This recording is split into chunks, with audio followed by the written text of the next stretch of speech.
Tugas kerja di luar negeri selama setahun memberi suamiku, Baskara Wijoyo, dan sahabatku sepasang anak kembar. Setelah kembali ke Indonesia, aku dengan tenang mengajukan cerai. Saat sahabatku itu dibawa pulang ke rumah keluarga Wijoyo untuk mengabarkan berita bahagia, ibu mertuaku justru tertegun. Apa dia tidak memberitahumu? 1 tahun bertugas di luar negeri, aku menyeret koper 26 inci dan berdiri di pintu keluar bandara. Di tengah keramaian orang yang lalu lalang, aku langsung mengenali Baskara Wijoyo. Bukan karena dia berdiri di tempat yang mencolok, tetapi karena di sampingnya berdiri Rania Lestari, sahabat terbaikku. Rania mengenakan gaun putih longgar, yang dilapisi kardigan rajut berwarna krem. Tangannya dengan lembut diletakkan di atas perutnya. Lekukan itu terlalu jelas, sangat jelas hingga aku bahkan tidak punya kesempatan untuk menipu diriku sendiri. Baskara melihatku, langkahnya sempat terhenti. Rania yang lebih dulu membuka suara, "Kirana, akhirnya kamu kembali." Matanya cepat memerah, seolah sudah berlatih berkali-kali. Dia maju setengah langkah, lalu mundur lagi seakan takut, bersembunyi di belakang Baskara. Baskara segera mengulurkan tangan untuk menopangnya, sebuah gerakan yang begitu natural hingga menusuk mata. Aku berdiri di tempat, menunduk menatap koperku. Di koper itu masih tertempel label transit dari Dubai. Selama setahun terakhir, aku mewakili Wijoyo Group mengurus proyek di Timur Tengah, hampir tidak pernah tidur nyenyak. Setiap kali Baskara menelepon, dia selalu bilang sibuk. Rania juga selalu mengirim pesan di WhatsApp, memintaku untuk tidak khawatir, mengatakan dia akan membantuku menjaga Baskara. Ternyata, ini cara dia menjaganya. Rania berkata dengan suara rendah, "Kirana, maafkan aku tidak berbicara." Air matanya mulai jatuh, jari-jarinya mencengkeram erat lengan baju Baskara. Aku tahu aku tidak seharusnya. Tapi perasaan adalah hal yang tidak bisa dikendalikan. Malam itu, Baskara mabuk. Dia terus memanggil namamu. Aku hanya ingin menemaninya. Baskara mengerutkan kening. "Rania, jangan bicara lagi." Dia menatapku, nadanya berat. "Kirana, kita bicara di rumah." Aku tersenyum kecil. "Pulang ke rumah yang mana?" Wajah Baskara berubah. Rania lebih dulu menundukkan kepala. "Kirana, aku tidak akan merebut apapun darimu. Hanya saja, anak-anak ini sudah hampir 7 bulan. Dokter bilang kembar, mereka tidak boleh stres." 7 bulan. Mereka sudah tidur bersama sejak bulan pertama aku pergi ke luar negeri. Jemariku perlahan mencengkeram gagang koper. Baskara melihatnya dan segera berdiri di depan Rania. "Kirana Dewi, jangan menakut-nakutinya." Aku menatap tangannya. Tangan ini pernah meninggalkanku sendirian di rumah saat aku sakit maag hingga tidak bisa berdiri. Karena Rania patah hati dan mabuk, jadi dia harus menjemputnya. Tangan ini pernah berkata melalui telepon saat aku menandatangani surat jaminan risiko proyek di luar negeri, "Kirana, aku percaya padamu." Sekarang, tangan itu melindungi wanita lain dan anak-anak di dalam perutnya. Aku memasukkan tangan ke saku, menekan tombol rekam di ponselku. Lalu aku bertanya pada Baskara, "Kamu yakin mau aku tetap tenang di sini?" Jakunnya bergerak. Beberapa orang di pintu keluar bandara mulai melihat ke arah kami. Wajah Rania memucat. "Kirana, jangan membuat keributan di sini, ya? Aku tahu kamu sedih, tapi anak-anak ini tidak bersalah." Aku mengangguk. Anak-anak memang tidak bersalah.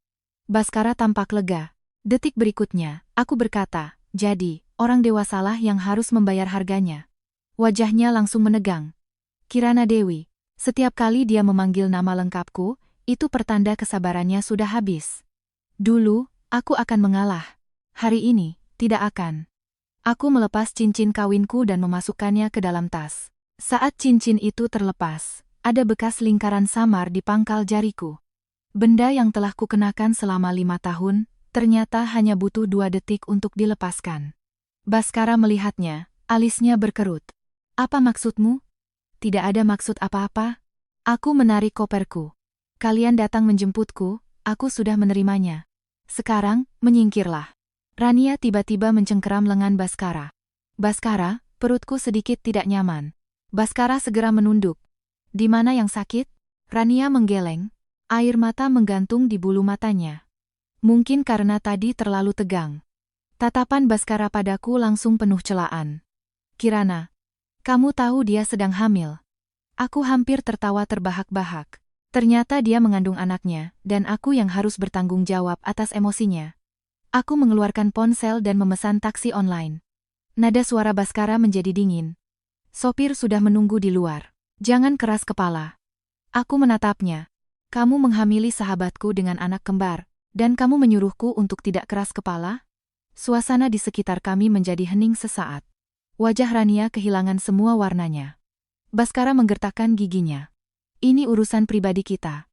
Saat kamu membawanya ke bandara untuk menjemputku, ini sudah bukan lagi urusan pribadi. Aku menyeret koperku dan berjalan keluar. Baskara mengejar dan mencengkeram pergelangan tanganku. Pulang dan kita bicarakan. Aku menunduk menatap tangannya. Lepaskan. Dia tidak melepaskan. Rania dari belakang berteriak pelan. Baskara, sudahlah, jangan paksa Kirana. Dia pasti belum bisa menerimanya sekarang. Semakin Rania bersikap pengertian, semakin besar rasa iba Baskara. Benar saja, dia merendahkan suaranya, Kirana, aku tahu kamu terluka, tapi semuanya sudah terjadi. Selama setahun kamu di luar negeri, hubungan kita sebagai suami istri memang sudah merenggang. Aku menatapnya. Ternyata pengkhianatan bisa disalahkan padaku. Aku pergi ke luar negeri demi siapa? Kontrak Wijoyo Group di luar negeri macet di tahap akhir. Kamulah yang memohon padaku di telepon untuk pergi. Kamu bilang, Kirana, hanya kamu yang paham aturan negosiasi di sana. Tolong bantu aku kali ini. Aku pergi selama setahun. Aku membantunya menegosiasikan 3 putaran pendanaan, mengunjungi 7 kota, demam hingga 39 derajat Celcius dan masih bertahan di meja rapat. Sekarang dia memberitahuku hubungan kami merenggang. Aku mengeluarkan sebuah dokumen dari tasku. Itu adalah daftar serah terima proyek yang sudah kucetak di pesawat. Aku memberikannya padanya. Baskara termangu. Apa ini? Laporan progres proyek luar negeri. Bukankah kamu terus-menerus memintanya? Matanya menunjukkan ekspresi rumit sesaat. Rania menatap dokumen itu, jari-jarinya tanpa sadar mencengkeram tali tasnya. Aku memperhatikannya. Dia tidak takut aku membuat keributan. Dia takut aku tidak membuat keributan. Karena jika aku tidak ribut, itu berarti aku mulai membuat perhitungan. Baskara menerima dokumen itu, nadanya sedikit melunak. Naik mobil dulu, kita bicarakan di rumah. Sudah kubilang tidak perlu. Notifikasi dari aplikasi ojek online muncul, memberitahukan mobil pesanan sudah tiba. Aku membuka pintu mobil, memasukkan koperku. Baskara berdiri di luar mobil, wajahnya semakin masam. Kirana Dewi, jika kamu pergi hari ini, jangan menyesal nanti. Aku duduk di dalam mobil, menatapnya. Baskara Wijoyo, ini adalah pertama kalinya hari ini aku memanggil namanya dengan sungguh-sungguh. Yang akan menyesal bukanlah aku. Pintu mobil tertutup. Melalui kaca jendela, aku melihat Rania bersandar di pelukan Baskara, sambil memegangi perutnya. Rania mengangkat kepala menatapku, kelemahan di matanya sirna dengan cepat, hanya menyisakan senyum seorang pemenang. Aku tidak membuang muka. Aku hanya menyimpan rekaman audio yang baru saja kuambil, memberinya nama konfrontasi bandara, bukti pertama. Saat mobil meninggalkan bandara, aku menerima pesan dari Rania, Kirana, aku sungguh tidak ingin menyakitimu. Tapi anak kembar ini butuh status. Aku menatap pesan itu lama, lalu mengambil tangkapan layar dan menyimpannya. Dia dengan cepat mengirimkan foto USG, dengan kalimat di bawahnya. Dokter bilang kemungkinan besar laki-laki dan perempuan. Baskara sangat bahagia. Aku memperbesar foto itu. Tanggal di sudut kanan atas laporan membuat jariku berhenti. 7 bulan. Tapi tanggal pembuatan rekam medis di laporan ini jelas setengah bulan lebih awal. Aku menatap rangkaian angka itu, rasa sakit di hatiku perlahan mendingin. Baskara Wijoyo, kamu pikir ini adalah hari kekalahanku yang terburuk? Tidak. Ini adalah hari pertamaku memulai perhitungan. Aku tidak kembali ke rumah kami. Mobil berhenti di depan sebuah hotel bintang 5, sopir membantuku menurunkan koper. Aku check-in, mandi, berganti pakaian, dan membuka laptop. Pukul 1 dini hari, aku masuk ke sistem proyek luar negeri Wijoyo Group. Di back-end proyek, semua otorisasi kunci masih atas namaku. Selama setahun ini, aku berada di luar negeri sementara Baskara duduk di kantornya di Jakarta, tetapi orang yang sebenarnya menandatangani dan berurusan dengan para investor adalah aku. Bukannya aku tidak punya kartu as, hanya saja dulu aku terlalu memandang tinggi pernikahan, selalu merasa antara suami istri tidak perlu perhitungan seketat itu. Sekarang, tidak perlu lagi. Aku mengunduh dan membuat cadangan semua email proyek luar negeri, notulen rapat, dokumen otorisasi, laporan biaya perjalanan dinas, dan pembayaran pribadi, satu persatu. Aku bekerja hingga pukul 4 pagi. Ponsel berdering. Baskara menelepon. Aku tidak menjawab. Saat dia menelepon untuk ketiga kalinya, aku mengangkatnya. Suaranya di seberang sana menahan amarah. Kamu di mana? Menginap di hotel? Kenapa tidak pulang? Di rumah lebih nyaman bagimu untuk merawat wanita hamil. Aku tidak akan mengganggu. Dia terdiam beberapa detik. Kirana, jangan bicara dengan nada seperti itu. Aku tertawa. Seharusnya aku pakai nada apa? Selamat atas putra dan putrimu? Suaranya langsung dingin. Kamu tahu masalahnya tidak sesederhana itu. Sangat sederhana, kataku. Kamu selingkuh, dia hamil, aku cerai. Aku tidak akan bercerai. Tanganku yang sedang mengetik di keyboard berhenti. Apa katamu? Baskara mengulangi, aku tidak akan bercerai, setidaknya tidak sekarang. Aku bersandar di kursi. Karena anak-anak itu akan segera lahir, dan kamu takut ini akan merusak nama baik keluarga Wijoyo. Dia tidak menyangkal, yang mana lebih menjijikan daripada sebuah penyangkalan. Kirana, bersabarlah untuk sementara waktu. Suaranya melembut. Tunggu sampai anak-anak lahir, aku akan mengatur segalanya untuk Rania. Kamu tetap Nyonya Wijoyo. Aku memejamkan mata. Nyonya Wijoyo. 3 kata yang begitu ironis. Aku menikah dengannya selama 5 tahun, membantunya menghadapi klien yang sulit, menemaninya minum alkohol, merawat orang tuanya, dan menstabilkan kerabat keluarga Wijoyo yang gelisah. Sekarang, sahabatku hamil anaknya, dan dia masih ingin aku tetap duduk di posisi Nyonya Wijoyo untuk menutupi aibnya. Baskara Wijoyo, atas dasar apa kamu pikir aku akan bersabar? Karena kamu bukan orang yang impulsif. Dia mengatakannya seolah itu sudah pasti. Karena kamu tahu perceraian tidak baik untuk kedua belah pihak. Proyek luar negeri belum sepenuhnya selesai, keluarga Wijoyo butuh stabilitas. Kamu juga tidak ingin pernikahan 5 tahun menjadi lelucon. Aku mengerti. Dia bukan berpikir aku mencintainya. Dia berpikir aku akan mengutamakan gambaran besar. Dulu, aku memang terlalu mengutamakan gambaran besar. Saking mengutamakannya, semua orang lupa bahwa aku juga bisa merasakan sakit. Aku membuka email dan mengirimkan surat perjanjian cerai yang sudah kusiapkan sejak lama. Cek emailmu. Email apa? Perjanjian cerai? Terdengar keheningan beberapa detik di seberang telepon, lalu dia seperti tertawa karena marah. Kamu serius? Besok pagi jam 10, pengacaraku akan menghubungimu, Mas Banyu. Kirana, jangan main-main. Aku tidak main-main, suaraku sangat datar. Aku sedang menangani sebuah kecelakaan pernikahan. Dia akhirnya marah. Kamu menganggap aku dan Rania sebagai kecelakaan? Aku balik bertanya, atau harus kuanggap sebagai kabar baik? Telepon ditutup olehnya. Aku meletakkan ponsel dan melanjutkan merapikan dokumen. Pukul 8 pagi, pengacaraku, Banyu Pratama, datang ke hotel. Dia adalah kakak kelasku di universitas, dan orang yang sudah kuhubungi sebelum kembali ke Indonesia. Dia meletakkan berkas-berkas di atas meja. Kamu yakin mau bercerai? Yakin. Bagaimana dengan harta Gonogini? Sesuai hukum. Harta pribadiku, bonus proyek, properti sebelum menikah, semuanya didaftar terpisah. Harta bersama dibagi sesuai proporsi. Mengenai apa yang dia berikan kepada Rania Lestari, setelah diselidiki, aku akan menuntut kembali setengah dari bagian yang termasuk harta bersama suami istri. Banyu menatapku, kamu lebih tenang dari yang kubayangkan. Aku mendorong setumpuk bukti transfer ke arahnya. Bukan tenang, tapi sadar sepenuhnya. Di dalamnya ada banyak catatan pengeluaran. Ibu Rania masuk rumah sakit, Baskara memintaku mentransfer 500 juta lebih dulu. Butik Rania kesulitan modal, aku menjadi penjamin pinjamannya. Rania bilang dia menderita insomnia parah, aku membantunya menghubungi psikolog di luar negeri. Setiap kali dia meminta, dia selalu berkata, Kirana, aku hanya punya kamu.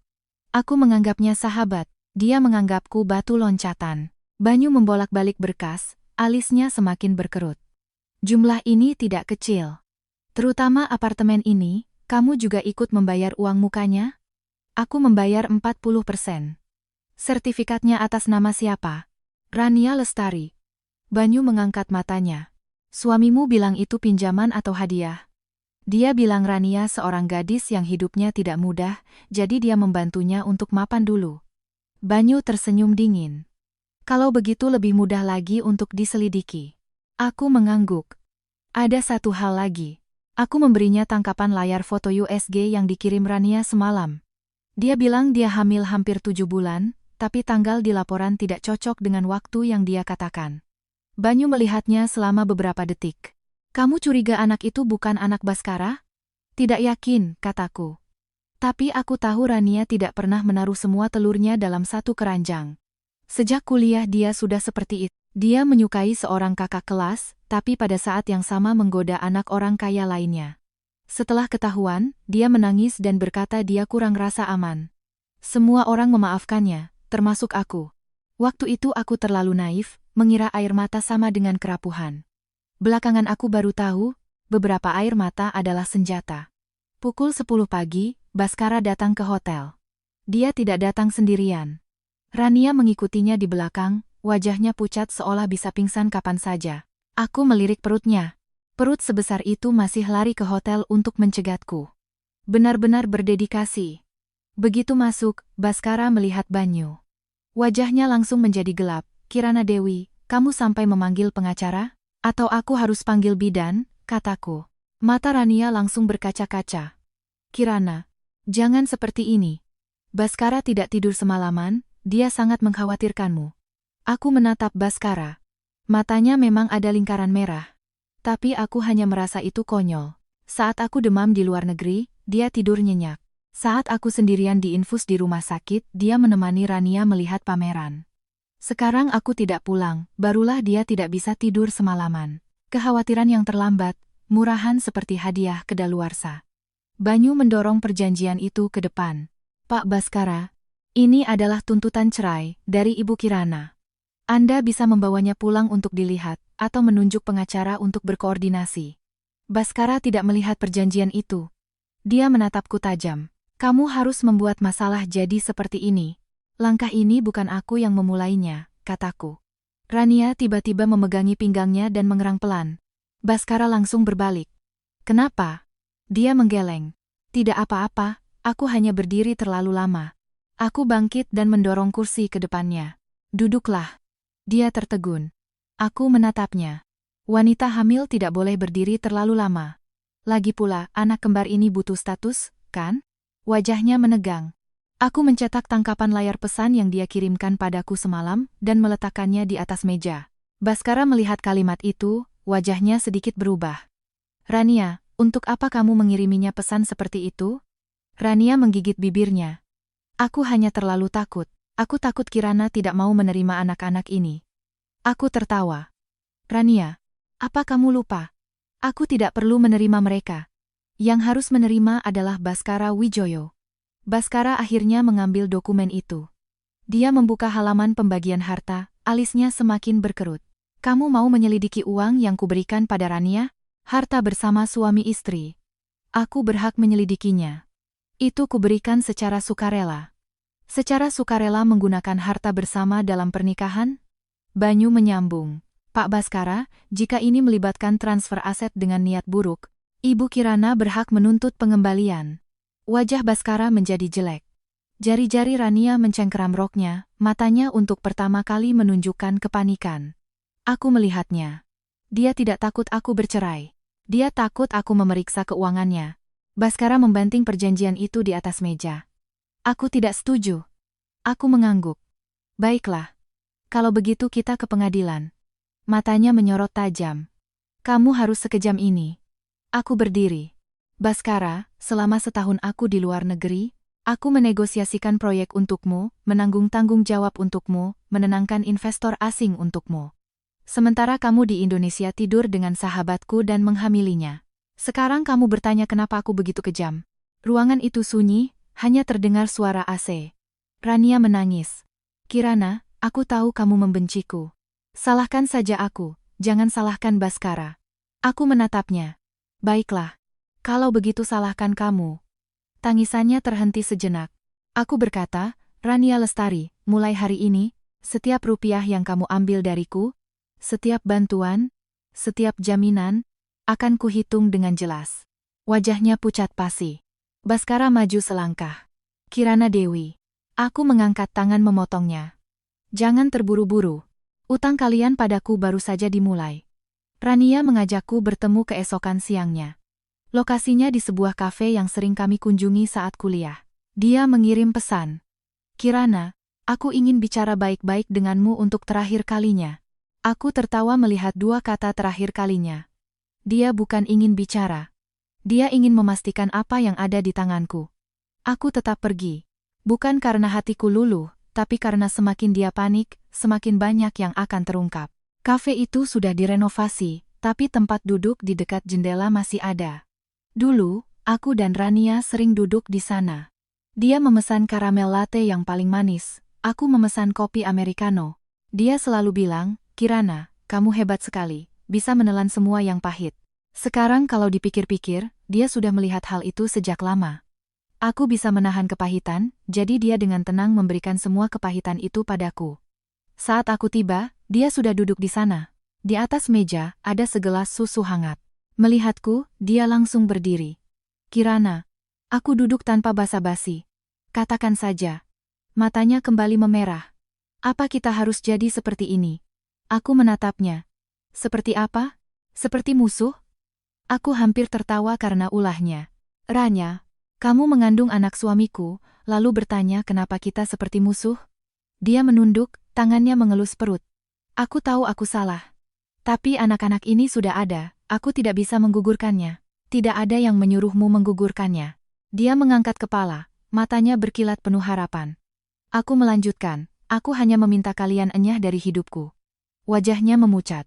Kirana, kamu dulu tidak seperti ini. Dulu aku seperti apa? Dulu kamu paling pemaaf. Dia terisak. Kamu bilang, apapun yang terjadi padaku, kamu akan selalu ada di sisiku. Aku menatap air matanya. Trik ini sudah dia gunakan selama bertahun-tahun.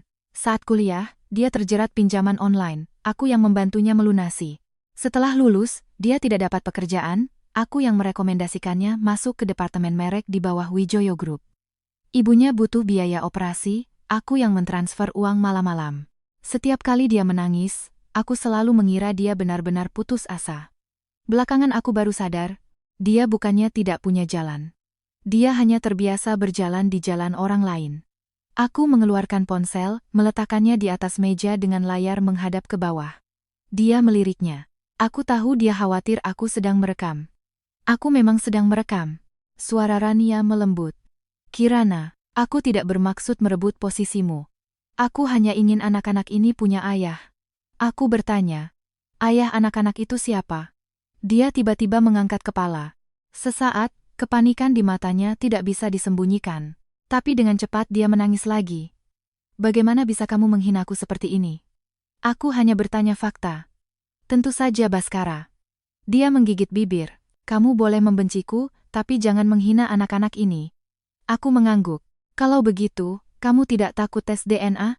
Jemarinya menegang, sangat tipis, tapi aku melihatnya. Dia berkata dengan suara rendah, Kirana, anak-anak belum lahir. Melakukan pemeriksaan seperti itu berisiko.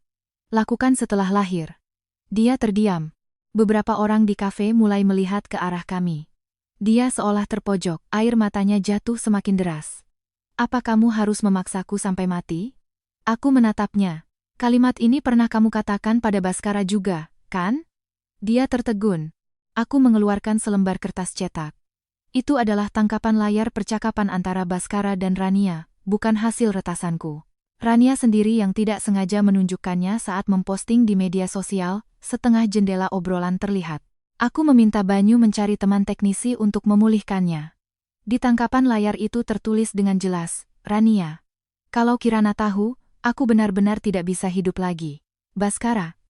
Jangan berpikir macam-macam, aku akan mengurusnya. Rania. Tapi anak-anak tidak boleh tidak punya ayah. Baskara. Aku tidak akan meninggalkan kalian. Rania menatap kertas itu, bibirnya bergetar. Kamu menyelidikiku. Saat kalian mengkhianatiku, kalian tidak berpikir aku akan menyelidikinya? Dia tiba-tiba meraih tanganku. Kirana, aku mohon padamu. Aku menarik tanganku. Dia kehilangan pegangan, perutnya membentur tepi meja, dan dia langsung menarik napas kesakitan. Orang di sebelah berseru kaget. Hampir bersamaan, Baskara menyerbu masuk ke kafe. Aku tidak kaget sama sekali. Rania berani mengajakku bertemu sendirian, bagaimana mungkin dia tidak mengatur penonton? Dia memegangi perutnya, wajahnya pucat pasi. Baskara. Ini bukan salah Kirana. Aku sendiri yang tidak berdiri dengan stabil. Baskara menopangnya, lalu mengangkat kepala menatapku, matanya sedingin es. Kirana Dewi, apa sebenarnya yang kamu inginkan? Aku duduk diam, mengobrol sampai perutnya sakit. Rania mencengkeramnya. Jangan salahkan dia. Dia hanya terlalu marah. Kalimat ini lebih kejam dari tuduhan langsung. Tatapan orang-orang di sekitar mulai berubah. Istri sah, wanita hamil, sahabat, suami. Drama yang bagus sekali. Aku mengambil ponsel, memutar rekaman yang tadi kuambil. Suara Rania terdengar jelas. Aku tidak bermaksud merebut posisimu. Aku hanya ingin anak-anak ini punya ayah. Tentu saja Baskara. Anak-anak belum lahir, melakukan pemeriksaan seperti itu berisiko. Di akhir, terdengar suara kursiku yang tidak bergerak saat dia sendiri yang maju hingga membentur meja. Aku meletakkan ponsel di atas meja. Baskara, maukah kamu bertanya pada pelayan di sini, apakah ada CCTV? Wajahnya berubah. Rania menggigit bibirnya erat, air mata menggantung tapi tidak jatuh. Aku berdiri. Rania, jangan gunakan trik yang sama lagi. Dulu berhasil karena aku mempercayaimu. Sekarang sudah tidak berguna. Baskara berkata dengan suara berat, Kirana, kamu harus berpikir seburuk itu tentang Rania? Aku menatapnya. Dia tidak buruk. Apa aku yang hamil anak dari suami sahabatku? Dia terdiam, tidak bisa berkata-kata. Rania bersandar di pelukannya, menangis pelan. Baskara, aku merasa tidak enak. Baskara tetap cemas padanya. Dia menopangnya berjalan keluar. Sebelum pergi, dia berkata padaku, jika terjadi sesuatu pada Rania dan anak-anaknya, aku tidak akan memaafkanmu. Aku tertawa. Tenang saja. Langkahnya terhenti. Aku berkata, aku juga tidak akan memaafkanmu. Mereka pergi ke rumah sakit. Aku mengikutinya. Bukan untuk peduli, tapi untuk mendapatkan rekam medis. Di koridor bagian kebidanan, Rania didorong perawat ke ruang pemeriksaan. Baskara berdiri di luar pintu, dengan gelisah melonggarkan dasinya. Dia melihatku dan mengerutkan kening. Kamu datang untuk apa? Memastikan dia baik-baik saja, kataku. Agar tidak disalahkan lagi. Dia menatapku, matanya rumit. Kamu dulu tidak sekasar ini. Kamu dulu juga tidak sekotor ini. Wajahnya menegang. Setelah pemeriksaan, dokter mengatakan janin untuk sementara baik-baik saja, hanya emosi ibu hamil yang tidak stabil. Rania berbaring di ranjang rumah sakit dengan lemah berkata, Kirana, aku tidak menyalahkanmu. Aku tersenyum dan bertanya pada perawat, bolehkah saya melihat bukti pembayaran dan nomor registrasi pemeriksaannya? Saya ingin memastikan waktunya agar tidak ada salah paham lagi nanti. Perawat itu menatap Baskara. Baskara dengan tidak sabar berkata, berikan padanya. Dia mungkin mengira aku hanya picik. Aku mendapatkan lembar pemeriksaan, memotret nomor registrasi dan nama rumah sakit tempat rekam medis di buah. Wajah Rania seketika berubah. Aku pura-pura tidak melihat. Saat meninggalkan rumah sakit, aku menerima SMS dari nomor tak dikenal, Nona Kirana, Ibu Prameswari ingin bertemu dengan Anda. Malam ini jam 7 di kediaman utama keluarga Wijoyo. Prameswari, ibu mertuaku. Seorang wanita yang tidak pernah menyukaiku. Di tahun pertama pernikahanku, dia pernah berkata, Kirana, kamu terlalu cakap. Wanita yang terlalu cakap tidak disukai pria. Dulu aku pikir dia kejam. Sekarang dia mengajakku bertemu. Aku menunduk menatap pesan itu, tiba-tiba merasa bahwa dalam drama ini, orang yang tahu kebenarannya mungkin bukan hanya aku. Kediaman utama keluarga Wijoyo terletak di kawasan Menteng. Selama 5 tahun menikah, aku tidak sering datang ke sini. Setiap kali datang, aku merasa seperti mengikuti ujian. Makanan terlalu asin atau hambar, hadiah terlalu ringan atau berat, ucapan terlalu banyak atau sedikit, Ibu Prameswari selalu bisa menemukan celah. Dia tidak menyukaiku. Dia merasa aku terlalu tenang, terlalu punya pendirian, tidak seperti istri yang bisa dikendalikan oleh suaminya.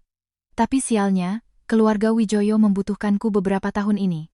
Jadi, sambil membenciku, dia membiarkanku menopang Baskara. Malam ini, kediaman itu sangat sunyi.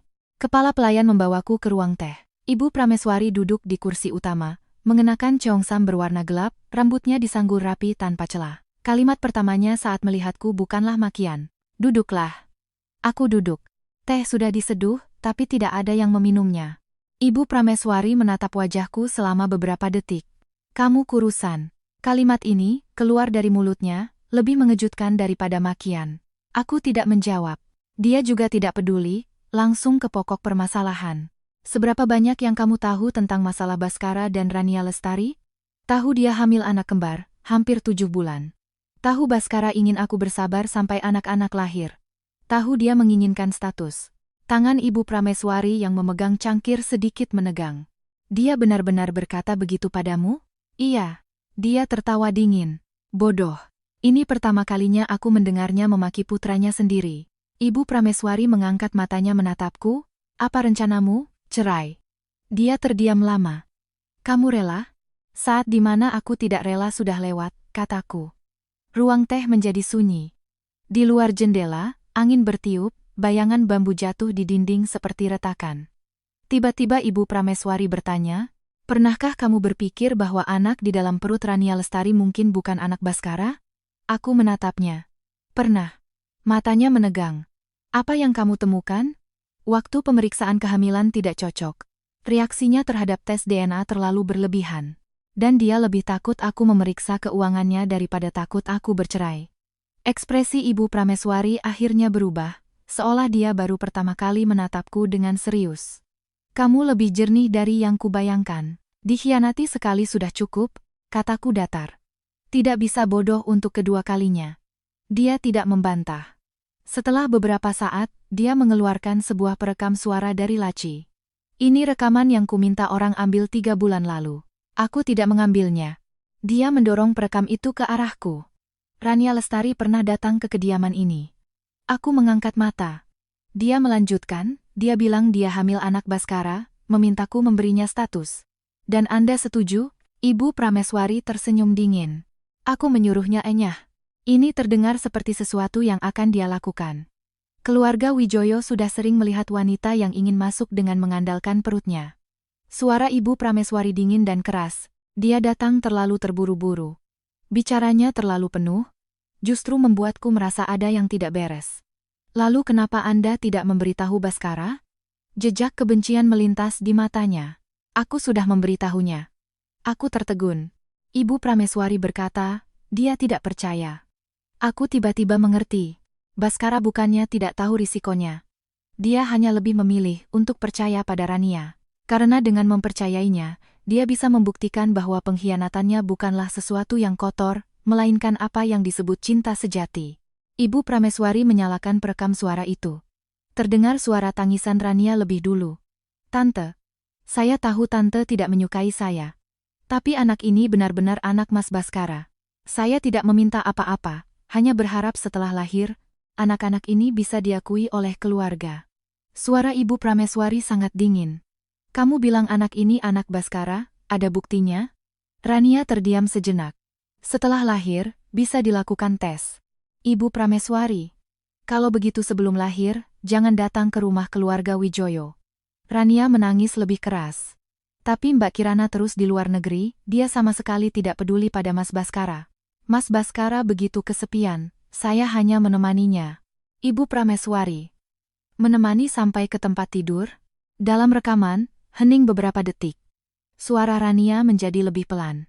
Tante juga seorang wanita, seharusnya tahu, jika hati seorang pria tidak ada pada istrinya juga punya tanggung jawab. Mendengar sampai di sini, jemariku sedikit menegang. Ibu Prameswari mematikan rekaman itu. Masih ada lanjutannya. Dia menatapku. Awalnya aku tidak mau ikut campur urusan kalian. Kamu dan Baskara mau bercerai, aku tidak akan melarang. Tapi nama baik keluarga Wijoyo tidak boleh diinjak-injak oleh anak yang tidak jelas asal-usulnya. Apa yang Anda ingin saya lakukan? Jangan menandatangani perjanjian yang merugikanmu dulu. Aku tersenyum. Saya sudah menyiapkan perjanjian cerai. Tidak akan ada yang merugikan. Ibu Prameswari mengangguk. Dan juga, Rania Lestari telah mengambil banyak uang dari Baskara beberapa bulan ini. Jika uang itu adalah harta bersama dalam pernikahan, kamu harus mengambil kembali bagianmu. Ini pertama kalinya, Ibu Prameswari berada di pihakku. Bukan karena dia kasihan padaku, tapi karena Rania telah menyentuh kepentingan keluarga Wijoyo. Aku bisa membedakannya. Tapi ini tidak menghalangi aku untuk memanfaatkan kesempatan ini. Aku mengeluarkan salinan perjanjian cerai dari tas dan mendorongnya ke arahnya. Ini tuntutan saya. Ibu Prameswari bisa melihatnya. Dia membolak-balik beberapa halaman, alisnya sedikit terangkat.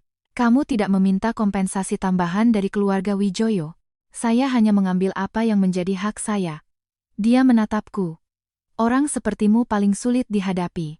Karena itu Baskara salah menilaiku, kataku datar. Ibu Prameswari menutup perjanjian itu. Sudah ditetapkan tanggalnya di kantor catatan sipil? Lusa. Dia terdiam sejenak. Dia akan pergi? Dia pikir aku sedang mengancam. Dia akan pergi untuk menunjukkan padaku bahwa dia tidak takut. Ibu Prameswari tersenyum, senyum yang tipis. Dia memang seperti itu sejak kecil. Terlalu dimanja, rasa orang lain tidak bisa hidup tanpanya. Dulu aku memang membuatnya merasa begitu, aku mengaku dengan tenang. Ibu Prameswari menatapku. Aku melanjutkan, tapi mulai sekarang tidak lagi. Sebelum meninggalkan kediaman, Ibu Prameswari memanggilku, Kirana Dewi. Aku berbalik. Dia berkata, dulu aku tidak menyukaimu. Saya tahu. Karena kamu terlalu mirip denganku saat muda. Dia menatap keluar jendela. Bisa menanggung beban, bisa bersabar, dan bisa membuat diri sendiri lenyap karena kesabaran itu. Aku tidak berkata apa-apa. Ibu Prameswari kembali menatapku. Jangan membuat dirimu lenyap. Kalimat itu membuat hatiku sedikit tergerak. Saat keluar dari kediaman, angin malam terasa dingin. Baru saja aku masuk mobil, telepon Baskara berdering. Kamu bertemu ibuku? Aku melihat ke kaca spion, ke arah lampu kediaman. Iya. Apa yang kamu katakan padanya? Apa yang seharusnya dikatakan? Nadanya kesal. Kirana Dewi, apa sebenarnya yang kamu inginkan? Ibuku baru saja meneleponku, menyuruhku harus datang ke kantor catatan sipil. Dia juga melarangku membawa Rania pulang ke kediaman. Aku tertawa. Itu artinya dia belum pikun. Jangan mengadu domba hubungan ibu dan anak kami. Aku tiba-tiba merasa sangat lelah. Baskara, sampai sekarang kamu masih berpikir masalah ini aku yang mengadu domba? Di seberang telepon hening. Aku berkata, lusa jam 9 pagi, di kantor catatan sipil. Jangan terlambat. Dia berkata dengan dingin, kamu benar-benar pikir aku tidak berani tanda tangan? Kamu berani, kataku pelan. Aku hanya takut setelah tanda tangan. Kamu tidak berani mengakuinya. Di hari perceraian, Baskara terlambat 20 menit. Aku duduk di kursi panjang di lobi, melihat pasangan-pasangan baru keluar sambil memegang buku nikah merah. Ada yang tertawa, ada yang berfoto, ada yang menunduk menelepon keluarga. 5 tahun lalu, aku dan Baskara juga seperti itu. Hari itu, dia memegang tanganku dan berkata, Kirana, mulai sekarang kamu tidak perlu menanggung semuanya sendirian lagi. Kalimat itu kupercaya selama 5 tahun. Sekarang kalau dipikir-pikir, hal paling menakutkan bukanlah ditipu, tapi orang yang menipumu mungkin juga tulus pada saat mengatakannya. Hanya saja, ketulusan terlalu singkat, sementara hasrat terlalu panjang. Pukul 9:27, Baskara datang. Setelan hitam, alis tajam, ada aroma rokok samar di tubuhnya. Kalimat pertamanya saat melihatku adalah, kamu datang pagi sekali. Aku mengangkat kepala. Perceraian tidak cocok untuk terlambat, wajahnya menegang. Rania hari ini ada pemeriksaan kehamilan. Aku mengantarnya ke rumah sakit dulu. Aku tidak bertanya. Dia terdiam karena sikapku, lalu mengerutkan kening dan duduk. Kirana Dewi, kamu harus bicara seperti ini? Aku memberikan nomor antrian padanya. Sudah mau giliran kita. Dia tidak mengambilnya. Kamu sekarang menyesal masih ada waktu. Aku menatapnya. Kalimat itu seharusnya aku yang bilang. Baskara menatapku, tiba-tiba berkata dengan suara rendah, Kirana, pernikahan kita 5 tahun, apa kamu benar-benar bisa memutuskannya begitu saja? Aku tertawa. Saat kamu tidur dengan Rania Lestari, apa kamu memikirkan pernikahan 5 tahun kita? Dia memalingkan muka. Itu kecelakaan. Kecelakaan selama 7 bulan. Dia terdiam. Aku tidak ingin membuang-buang waktu lagi. Panggilan untuk nomor kami terdengar. Aku bangkit. Dia masih duduk tak bergerak. Aku berbalik. Baskara, kalau kamu tidak tanda tangan, aku akan mengajukan gugatan. Nanti kehamilan Rania, uang yang kamu transfer padanya, riwayat obrolan kalian, semua akan menjadi bukti di pengadilan. Dia mendadak mengangkat kepala. Kamu mengancamku? Bukan mengancam. Ini pemberitahuan dari pengacara. Dia akhirnya berdiri. Petugas di loket sudah sering melihat pemandangan seperti ini, ekspresinya tenang. Kedua belah pihak setuju untuk bercerai secara sukarela? Sukarela, kataku. Baskara menjawab sedetik lebih lambat, sukarela. Petugas memberikan dokumen. Aku menandatanganinya dengan cepat. Setelah selesai, aku meletakkan pulpen kembali ke tempatnya.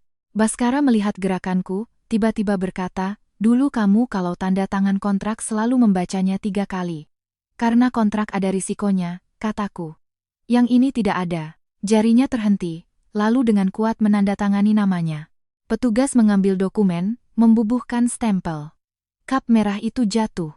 Pada saat itu, hatiku tidak merasakan sakit seperti yang kubayangkan. Hanya terasa hampa. Seperti sebuah rumah yang sudah lama ditinggali akhirnya kosong. Saat menerima akta cerai, Baskara tidak langsung pergi. Dia menatap buku di tanganku. Kamu benar-benar tidak meminta kompensasi? Sudah tertulis jelas di perjanjian. Bonus proyek luar negeri juga tidak kamu ambil? Itu hakku dari Wijoyo Group, bukan pemberian tambahan darimu. Aku ambil apa yang menjadi hakku sesuai kontrak. Alisnya semakin berkerut. Kirana Dewi, apa gunanya kamu seperti ini? Aku menatapnya. Aku tidak mengambil keuntungan, kamu malah tidak terbiasa. Dia terdiam. Karena dia terbiasa aku mengalah, juga terbiasa aku berkorban. Begitu aku mulai bicara aturan, dia malah merasa asing. Ponselku bergetar. Rania mengirim video. Dalam gambar, dia berbaring di ranjang rumah sakit, tangan di atas perut, suaranya lemah lembut. Baskara, bayinya tadi bergerak. Kamu sudah selesai? Apa tante akan menerima kita? Di akhir video, dia tersenyum tipis. Kirana sepertinya tidak akan benar-benar mempersulitmu, kan? Aku meneruskan video itu ke Baskara. Wajahnya tampak canggung. Dia hanya tidak merasa aman. Aku mengangguk. Kalau begitu berikan dia rasa aman. Mulai sekarang, aku tidak punya kewajiban itu lagi. Aku memasukkan akta cerai ke dalam tas. Baskara tiba-tiba meraih tanganku. Lobi kantor catatan sipil ramai. Dia merendahkan suaranya, Kirana, jangan bertindak se-ekstrem ini. Rania dan anak-anak butuh perhatian, tapi kamu juga tidak perlu pindah keluar. Kita bisa. Bisa apa? Aku memotongnya. Bisa membiarkanku tetap tinggal di rumah kita, melihatmu memberi nama anak-anaknya? Bisa membiarkanku dengan status mantan istri membantumu menenangkan kerabat keluarga Wijoyo? Atau bisa membiarkanku menandatangani surat persetujuan saat dia melahirkan? Wajahnya perlahan memucat. Karena hal-hal ini, mungkin benar-benar pernah terpikir olehnya. Aku menarik tanganku. Baskara, aku bukan rencana cadanganmu. Saat itu, ponsel Baskara berdering. Dia mengangkatnya, suaranya langsung melembut. Rania. Tidak tahu apa yang dikatakan di seberang sana, dia melirikku. Sudah selesai. Suara Rania terdengar samar dari gagang telepon. Kalau begitu, malam ini kita bisa pulang ke kediaman utama. Aku ingin minta maaf langsung pada tante, dan juga ingin bayi-bayi ini bertemu neneknya untuk pertama kali secara resmi. Baskara mengerutkan kening. Ibuku bilang hari ini tidak bisa. Rania sepertinya menangis. Baskara langsung mengubah nada bicaranya. Jangan menangis, aku akan mengaturnya. Dia menutup telepon dan menatapku. Malam ini ada jamuan keluarga di kediaman. Kamu juga datang. Aku tertegun. Lalu tertawa. Aku datang dengan status apa? Kirana. Nadanya sedikit tidak wajar. Emosi ibuku sedang tidak baik. Kalau kamu ada di sana, dia mungkin akan lebih terkendali. Akhirnya aku mengerti. Dia ingin aku menjadi penengah, seperti selama 5 tahun terakhir. Kerabat keluarga mempersulitnya, aku yang menghadapi. Ibunya marah, aku yang menenangkan. Klien mempersulit, aku yang minum. Sekarang dia membawa pulang sahabatnya yang hamil, dan ingin aku ada di sana untuk menenangkan situasi untuknya. Aku menatapnya, tiba-tiba merasa orang ini begitu asing dan menakutkan. Baskara, kataku. Aku baru saja mendapatkan akta cerai. Dia tertegun. Bagaimana bisa kamu masih berpikir aku akan membereskan kekacauanmu? Wajahnya menegang. Jadi, kamu tidak berani datang? Aku tertawa. Taktik memprovokasi yang kuno sekali. Tapi aku memang akan datang. Karena Ibu Prameswari semalam mengirimiku pesan. Jika dia membawa Rania Lestari pulang ke kediaman, datanglah. Aku menatap Baskara. Baik. Matanya berkilat kaget.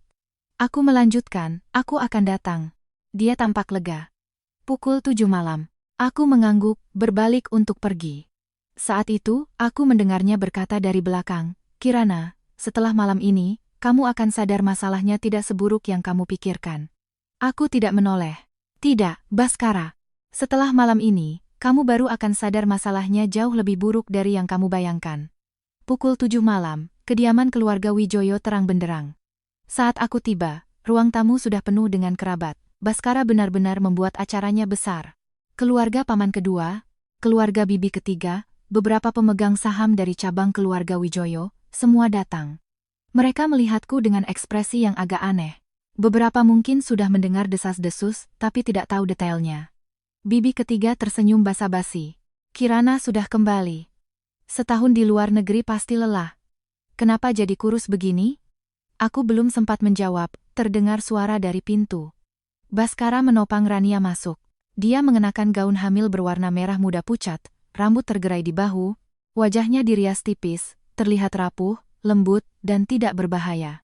Semua orang terdiam. Rania menunduk seperti anak kecil yang berbuat salah. Baskara memegang tangannya. Berjalan ke tengah ruang tamu. Hari ini aku mengumpulkan semua orang karena ada satu hal yang ingin kusampaikan. Aku duduk di sudut sofa, memegang secangkir teh. Ibu Prameswari duduk di kursi utama, wajahnya tidak menunjukkan emosi. Baskara menarik napas dalam-dalam. Rania. Hamil.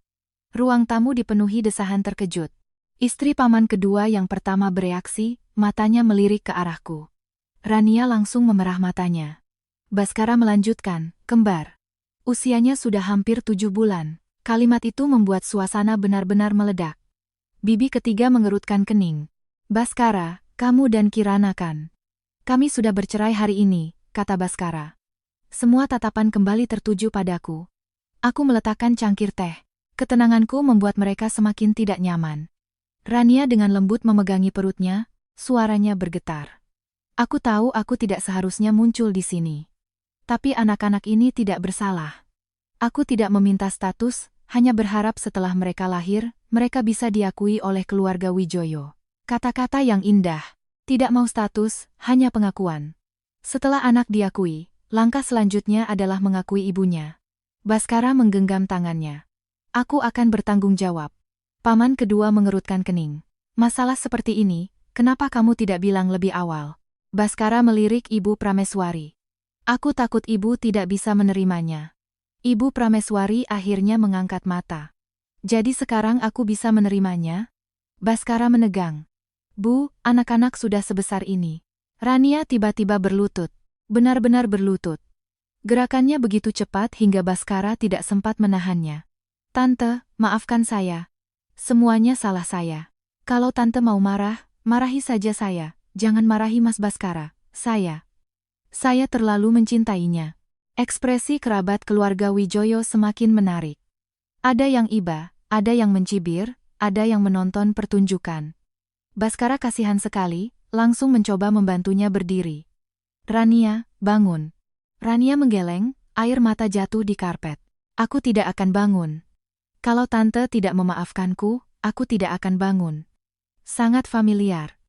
Menggunakan tubuhnya sendiri untuk memaksa orang lain membuat pernyataan. Dia hamil anak kembar. Siapa yang berani membiarkannya terus berlutut? Baskara menatap Ibu Prameswari. Bu. Ibu Prameswari tidak bergerak. Dia menatap perut Rania. Wajahnya perlahan menjadi dingin. Kamu bilang anak-anak sudah hampir 7 bulan? Rania mengangguk pelan. Iya. Yakin kembar? Dokter bilang sangat yakin. Yakin itu anak Baskara? Tangisan Rania terhenti sejenak. Wajah Baskara langsung berubah. Bu, apa maksud ibu? Ibu Prameswari tidak melihatnya, hanya menatap Rania. Aku bertanya padamu. Wajah Rania memucat. Tante, bagaimana bisa Tante bertanya seperti itu? Anak ini tentu saja anak Mas Baskara. Baskara menegang. Bu, Rania bukan orang seperti itu. Mendengar kalimat itu, aku menunduk dan tersenyum kecil. Sampai sekarang dia masih bilang dia bukan orang seperti itu. Ibu Prameswari tiba-tiba juga tertawa, tawa yang dingin. Dia perlahan berdiri. Rania Lestari. Rania mengangkat kepala, air mata menggantung di matanya. Ibu Prameswari menatapnya, dan mengucapkan kata demi kata, apa dia tidak memberitahumu? Seluruh ruang tamu seketika hening. Baskara mengerutkan kening. Siapa? Memberitahuku apa? Ibu Prameswari menatapnya. Apa dia tidak memberitahumu? 3 bulan yang lalu dia sudah datang ke rumah ini, memohon padaku untuk mengakui anak ini. Wajah Baskara sedikit berubah. Dia bilang dia datang untuk minta maaf padamu. Minta maaf? Ibu Prameswari tertawa dingin. Dia membawa hasil USG, duduk di sini, dan memberitahuku jika keluarga Wijoyo tidak mengakui anak ini, dia akan membawa anak ini dan menangis di depan media. Rania mendadak mengangkat kepala. Tante, saya tidak. Ibu Prameswari tidak mempedulikannya. Apa dia tidak memberitahumu? Aku memintanya melakukan tes DNA.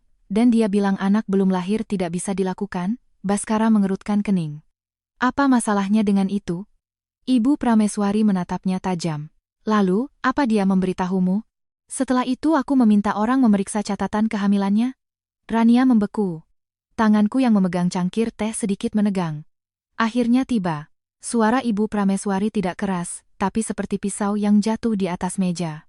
Tanggal pembuatan rekam medisnya 12 hari lebih awal dari malam itu yang kalian sebutkan. Ruang tamu sunyi senyap. Baskara sepertinya tidak mengerti apa artinya lebih awal 12 hari. Wajah Rania pucat pasi. Tidak, sistem rumah sakit kadang-kadang bisa salah memasukkan data.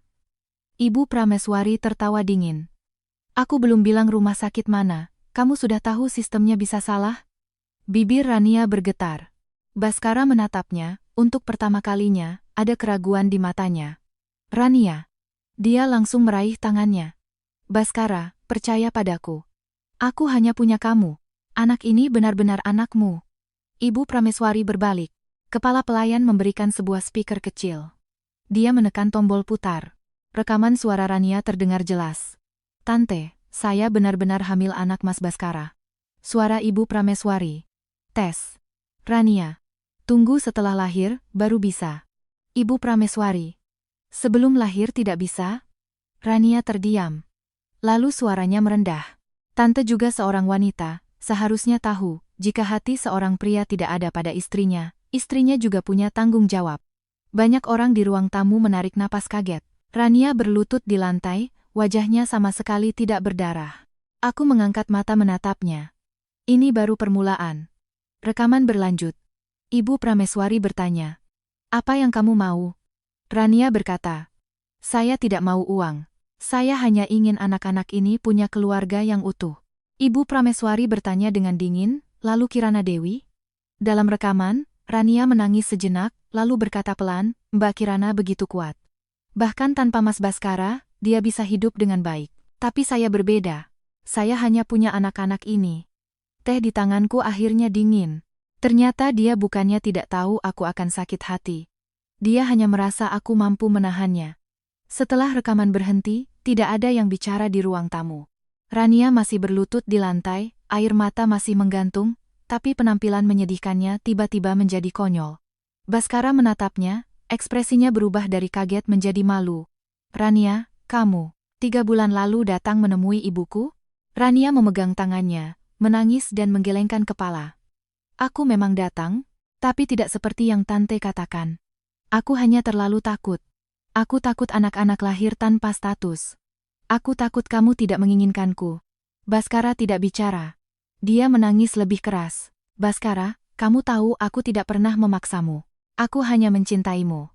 Ibu Prameswari tertawa dingin. Cinta sampai mengancam keluarga Wijoyo dengan anak? Rania mendadak menatapku. Dia menunjukku, suaranya melengking. Ini dia. Ini Kirana Dewi yang memaksaku. Kalau saja dia mau bercerai lebih awal. Kalau saja dia tidak terus-terusan menduduki posisi Nyonya Wijoyo, bagaimana aku bisa sampai ke titik ini? Semua tatapan kembali beralih padaku. Aku akhirnya meletakkan cangkir teh. Dasar cangkir yang menyentuh meja mengeluarkan suara yang sangat pelan. Aku berdiri, berjalan ke hadapannya. Rania. Saat aku berangkat ke luar negeri, kamu mengantarku ke bandara. Kamu memelukku dan bilang akan membantuku menjaga Baskara. Wajahnya memucat. Saat negosiasi pertamaku di luar negeri gagal, aku meneleponmu jam 3 pagi. Kamu bilang Baskara sedang sibuk, jangan biarkan dia terganggu. Saat aku demam dan masuk rumah sakit, aku memintamu mengingatkannya untuk memeriksa email. Kamu bilang dia sedang stres, aku harus lebih pengertian. Saat ibumu operasi, aku mentransfer 500 juta. Kamu bilang seumur hidup tidak akan mengkhianatiku. Setiap kalimat yang kuucapkan, wajahnya semakin pucat. Tatapan kerabat keluarga perlahan berubah. Aku mengeluarkan ponsel, membuka galeri. Satu persatu tangkapan layar kugulirkan. Bukti transfer, riwayat obrolan. Rekaman suara Rania saat menerima uang. Kirana, untung ada kamu. Kirana, kamu lebih dari saudara kandungku sendiri. Kirana, aku pasti akan menjagakan Baskara untukmu. Aku memberikan ponsel itu pada Baskara. Mau dengar tidak, bagaimana dia menjagakan kamu untukku? Baskara tidak mengambilnya. Tangannya terkulai di sisi tubuh, buku-buku jarinya memutih. Rania menangis berkata, "Uang itu akan kukembalikan." Waktu itu aku benar-benar putus asa. Aku bertanya, "Menggunakan uang yang kuberikan untuk membesarkan anak di dalam perutmu?" Pupil matanya menyusut. Aku tahu aku telah mengenainya. Banyu sore tadi mengirimkan hasil penyelidikan awal. Apartemen atas nama Rania, uang mukanya ada uangku. Dalam setengah tahun terakhir, dia berulang kali menerima transfer besar dari Baskara, beberapa di antaranya terjadi sekitar waktu pemeriksaan kehamilannya. Dia mengambil uangku, tidur dengan suamiku, mengandung anak Andiantau, dan menunggu untuk menginjakku demi masuk ke keluarga. Yigoyo. Baskara akhirnya angkat bicara. Cukup. Suaranya sangat serak. Aku menatap Hanen. Dia malah menatap Rania. Anak itu. Sebenarnya anakku bukan? Rania seperti disambar petir. Baskara, bagaimana bisa kamu menanyakan hal seperti itu padaku? Jawab aku. Suaranya menjadi lebih berat. Dia memegangi perutnya. Air mata mengalir deras. Aku mengandung anakmu, tapi kamu malah meragukanku di depan banyak orang. Keraguan di mata Baskara sangat jelas.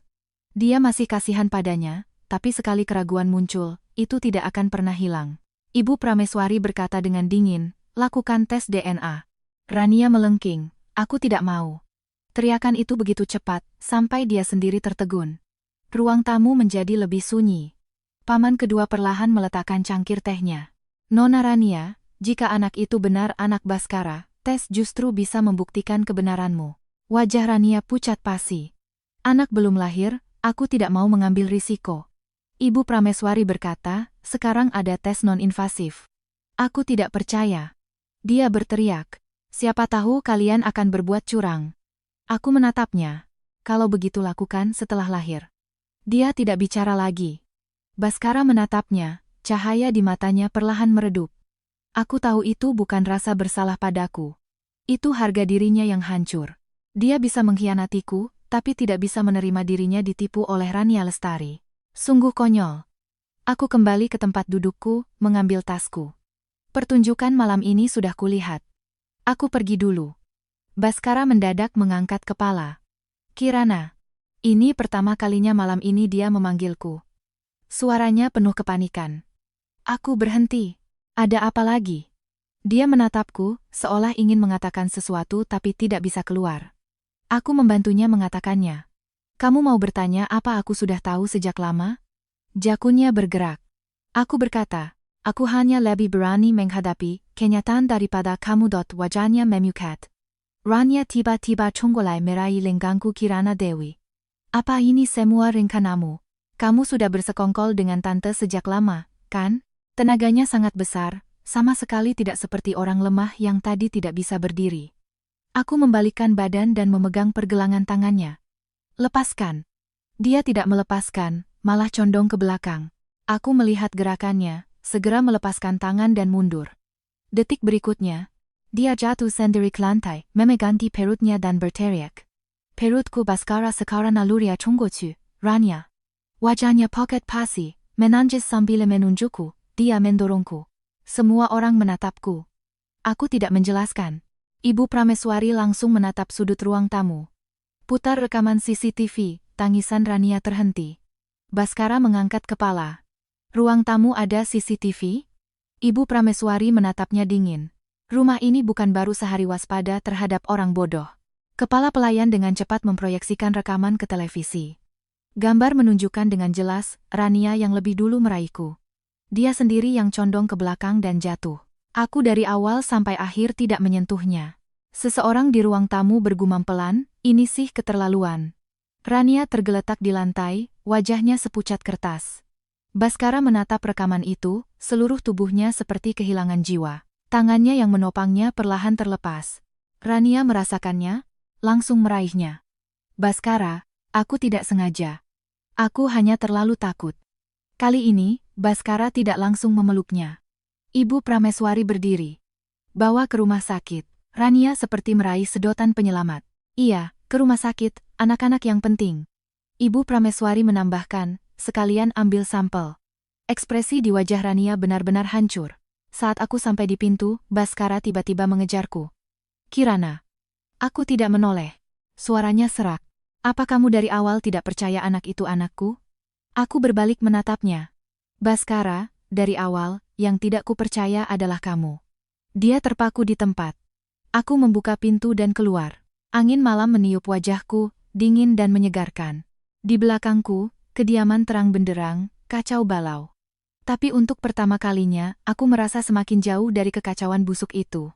Rania dibawa ke rumah sakit pukul 10 malam. Sekelompok keluarga Wijoyo ikut ke sana.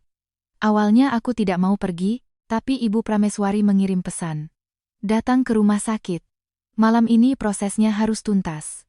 Aku menatap layar, berpikir sejenak, lalu meminta sopir putar balik. Bukan demi keluarga Wijoyo, tapi demi diriku sendiri. Drama ini harus ada akhirnya, kalau tidak Rania pasti akan melemparkan air kotor kembali padaku. Koridor bagian kebidanan rumah sakit diterangi lampu pucat. Rania berbaring di ranjang, menangis sampai suaranya serak. Baskara berdiri di samping tempat tidur, wajahnya muram. Ibu Prameswari datang bersama pengacara dan seorang notaris. Melihat mereka, Rania tegang. Tante, apa maksudnya ini? Ibu Prameswari berkata, bukannya kamu takut kami berbuat curang? Biarkan pihak ketiga yang menjadi saksi. Bibir Rania bergetar. Kondisi saya sedang tidak baik, tidak bisa. Dokter di samping menjelaskan, tes DNA pranatal non-invasif hanya perlu mengambil darah vena dari ibu hamil dan sampel dari terduga ayah. Tidak akan membahayakan janin. Rania langsung menatap Baskara. Baskara, aku takut. Baskara tidak langsung menghiburnya seperti dulu. Dia terdiam lama, lalu berkata, lakukan.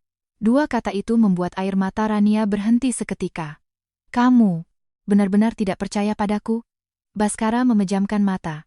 Aku butuh hasil. Dia menatapnya seolah baru pertama kali mengenalnya. Aku berdiri di ujung koridor, tidak mendekat. Banyu memberikan dokumen padaku. Surat persetujuan pengambilan sampel, proses kesaksian, semuanya sudah siap. Jika dia menolak, kami juga akan mencatatnya. Aku mengangguk. Di dalam kamar, Rania mulai hancur. Dia bilang pusing, perut sakit, sesak napas. Dokter memeriksanya dan memastikan tidak ada bahaya untuk sementara. Dia lalu bilang ingin ke toilet. Perawat membantunya masuk. Ibu Prameswari melirikku. Aku langsung mengerti. 2 menit kemudian, asisten wanita yang diatur Banyu mengikuti ke dekat toilet. Benar saja, dari dalam terdengar suara percakapan yang ditekan. Cepat datang ke rumah sakit. Mereka mau melakukan tes. Aku tidak peduli bagaimana caranya, kamu harus membantuku. Kalau anak ini bukan anak Baskara, aku tamat. Asisten wanita itu tidak menyerbu masuk, dia hanya menyalakan rekaman di luar pintu. Ini bukan penyadapan ilegal. Koridor publik di luar toilet, suaranya tidak cukup ditekan. Saat Rania keluar, matanya merah. Melihat asisten itu, dia jelas panik. Kamu berdiri di sini untuk apa? Asisten itu tersenyum. Menunggu Anda. Bibir Rania memucat. Setelah kembali ke kamar, dia akhirnya tidak lagi berpura-pura lemah. Dia duduk di tempat tidur, menatapku tajam. Kirana Dewi, kamu puas sekarang? Belum, kataku. Mata Rania penuh kebencian yang hampir tidak bisa disembunyikan. Kenapa kamu harus memaksaku? Kamu sudah bercerai, Baskara juga tidak bisa memberimu apa-apa lagi. Aku menatapnya dengan tenang. Karena utangmu padaku belum lunas. Dia tertawa, tawa yang melengking. Utang padamu? Kamu hanya beruntung bisa menikah dengan Baskara. Atas dasar apa kamu selalu merasa tinggi di atas? Aku tidak bicara. Dia seolah akhirnya merobek topeng kelemahannya. Sejak kuliah sudah begitu. Dosen menyukaimu, laki-laki menyukaimu, bahkan saat aku menangis bilang tidak punya uang makan, mereka hanya memujimu baik hati. Aku selamanya hanya bisa berdiri di sampingmu. Mendengar kalimat itu, wajah Baskara menjadi jelek. Tapi Rania tidak bisa berhenti. Setahun kamu di luar negeri, itu kamu sendiri yang memberiku kesempatan. Baskara kesepian, dia butuh orang untuk menemani. Aku hanya lebih mengerti dia daripada kamu. Aku tertawa. Jadi, anak itu anak siapa? Dia mendadak terdiam. Mata Baskara bergetar. Aku menatapnya. Dengar? Dia bilang kesempatan, bukan kecelakaan. Wajah Baskara perlahan menjadi abu-abu. Pengambilan sampel akhirnya tetap dilakukan. Penolakan Rania tidak berguna. Karena jika dia bersikeras menolak, keluarga Wijoyo bisa tidak mengakui anak itu. Baskara juga bisa menarik semua dukungan selanjutnya. Dia tidak bisa bertaruh. Saat diambil darah, tangannya terus bergetar. Baskara duduk di sisi lain, petugas mengambil sampel usap mulutnya. 3 sampel dimasukkan ke dalam kantong transparan. Notaris memotret, memberi nomor, dan menandatangani. Aku menatap nomor-nomor itu, tiba-tiba merasa absurd. Sebuah pengkhianatan, pada akhirnya harus diselesaikan dengan beberapa digit angka. Setelah sampel dikirim, Rania diatur untuk rawat inap untuk observasi. Baskara berjalan ke arahku. Dia terlihat sangat lelah. Kirana, kita perlu bicara. Tidak perlu, tolakku. Perlu, suaranya serak. Jika anak itu bukan anakku. Aku memotongnya. Itu urusanmu dengannya. Jejak rasa sakit melintas di matanya. Bagaimana dengan kita? Aku menatapnya. Di antara kita sudah berakhir. Tapi jika anak itu bukan anakku, berarti aku dan dia. Baskara Wijoyo. Untuk pertama kalinya, aku merasa dia menyedihkan. Menyedihkan dan konyol. Apa kamu pikir selama anak itu bukan anakmu, kamu tidak berkhianat? Dia terdiam. Aku berkata, saat kamu melindunginya datang menjemputku di bandara, pengkhianatan sudah terjadi. Saat kamu memintaku bersabar, menerima, dan memberi jalan untuk dia dan anaknya, pengkhianatan sudah terjadi. Saat kamu menandatangani akta cerai dan masih berpikir memintaku datang ke kediaman untuk menenangkan situasi, pengkhianatan sudah terjadi. Setiap kalimat yang kuucapkan, wajahnya semakin pucat. Tes DNA hanya bisa membuktikan apa kamu ayah dari anak itu atau bukan. Aku menatap matanya. Itu tidak bisa membuktikan kamu adalah suami yang baik. Jakunnya bergerak. Seperti dicekik. Kirana, aku mundur selangkah. Tidak perlu minta maaf. Mata Baskara baru saja menyala penuh harapan, aku menambahkan, aku tidak menerimanya. Saat berbalik, aku mendengar Rania mengamuk di dalam kamar, melempar barang. Gelas pecah di lantai. Dia menjerit, Kirana Dewi, kamu menghancurkanku. Langkahku tidak berhenti. Sampai sekarang dia masih merasa aku yang menghancurkannya. Padahal aku hanya meletakkan kembali perbuatannya di hadapannya. Hasil tes DNA butuh beberapa hari. Selama beberapa hari ini, Baskara mulai sering menghubungiku. Pagi mengirim pesan bertanya apa sudah makan, siang bertanya aku tinggal di mana, malam bilang ingin bertemu. Tak satu pun ku jawab. Aku pindah ke apartemen kecil, yang ku beli sebelum menikah. Rumahnya tidak besar, balkonnya bisa melihat jalan layang kota. Dulu aku selalu merasa tempat ini terlalu sepi, jadi jarang kembali setelah menikah. Sekarang, aku membuka jendela, angin berhembus masuk, malah terasa nyaman. Setidaknya di sini tidak ada jaket Baskara, tidak ada set teh kiriman Rania, tidak ada telepon yang tiba-tiba datang dari kerabat keluarga Wijoyo. Aku membereskan barang-barang yang berhubungan dengan pernikahan dari rumahku, satu persatu. Gelas pasanganku buang. Foto pernikahanku lepas. Kalung pemberian Baskara aku masukkan ke kotak barang yang akan diurus. Terakhir, aku membuka ponsel dan mematikan fitur berbagi lokasi. Sistem bertanya apakah ingin berhenti berbagi lokasi dengan Baskara Wijoyo. Aku menekan konfirmasi. Tak lama, telepon Baskara berdering. Kali ini aku mengangkatnya. Suaranya terdengar panik. Kamu mematikan fitur lokasi? Iya. Kenapa? Kita sudah bercerai. 3 kata itu membuatnya terdiam. Setelah beberapa saat, dia berkata, aku hanya khawatir padamu. Dulu tidak perlu khawatir, sekarang juga tidak perlu. Kirana. Suaranya merendah. Aku tahu aku berbuat sangat buruk belakangan ini. Aku membuka laptop, mengurus email. Bukan belakangan ini. Dia terdiam. Sudah lama, kataku. Di seberang telepon hanya terdengar suara napas. Tiba-tiba dia berkata, aku akan ke sana. Jangan datang. Aku sudah di bawah. Jariku berhenti. Aku berjalan ke jendela, melihat ke bawah. Benar saja, mobilnya terparkir di bawah. Sebuah Bentley hitam yang sangat mencolok. Beberapa menit kemudian, bel pintu berbunyi. Aku tidak membuka. Baskara berdiri di luar pintu, suaranya terdengar dari balik pintu. Kirana, kita perlu bicara. Aku duduk kembali di sofa. Buka pintu tidak perlu. Di luar pintu hening beberapa detik. Dia berkata dengan suara rendah, dulu kamu tidak akan mengunciku di luar. Aku hampir tertawa. Dulu. Sekarang dia paling suka menyebut dulu. Karena aku yang dulu mudah digunakan. Akan kasihan padanya, akan memberinya jalan keluar, akan merelakan diri menjadi latar belakang yang sunyi. Aku berkata, dulu kamu juga tidak akan membawa sahabatmu yang hamil untuk memaksaku memberi jalan. Di luar pintu benar-benar sunyi. Setelah lama, barulah dia berkata, jika hasil tes keluar dan anak itu bukan anakku, aku akan putus hubungan dengannya. Itu urusanmu. Bisakah kita mulai lagi? Aku menatap ruang tamu yang kosong. Mulai lagi? Mulai dari mana? Dari malam pertama dia pergi menjemput Rania? Dari bulan pertama dia menipuku untuk pergi ke luar negeri? Dari saat dia melindunginya di bandara? Atau dari saat aku menandatangani akta cerai di kantor catatan sipil? Aku bangkit, berjalan ke pintu. Tidak membuka.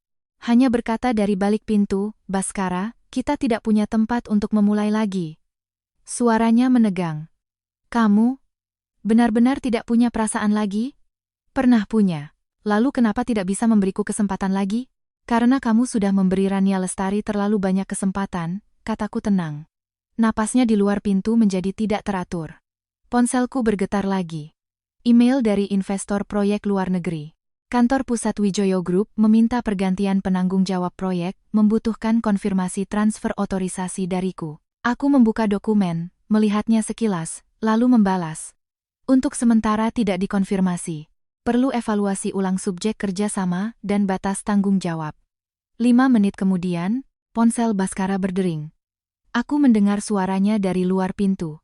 Apa maksudnya Kirana tidak setuju transfer otorisasi? Tanda tangan kepatuhan inti proyek selama ini memang dia. Aku tahu dia penanggung jawabnya. Tapi Wijoyo Group adalah subjek utamanya. Setelah telepon ditutup, dia mengetuk pintu lebih keras. Kirana, otorisasi proyek, kenapa kamu menahannya? Aku berkata dari balik pintu, bukan menahan, tapi sesuai prosedur. Proyek ini sangat penting bagi Wijoyo Group. Aku tahu, kataku. Karena itu harus sesuai prosedur. Kamu balas dendam padaku? Aku tertawa. Baskara, apa kamu lupa, proyek ini adalah hasil kerjaku selama setahun. Di luar pintu tidak ada jawaban. Aku melanjutkan, dulu aku rela menghitung prestasinya untuk Wijoyo Group karena aku istrimu. Sekarang bukan lagi. Kalau kamu mau otorisasi, biarkan tim hukum Wijoyo, auditor proyek dari investor luar negeri, dan pihak ketiga melakukan proses ulang. Nadanya akhirnya panik. Ini akan menunda rencana IPO. Kalau begitu biarkan tertunda.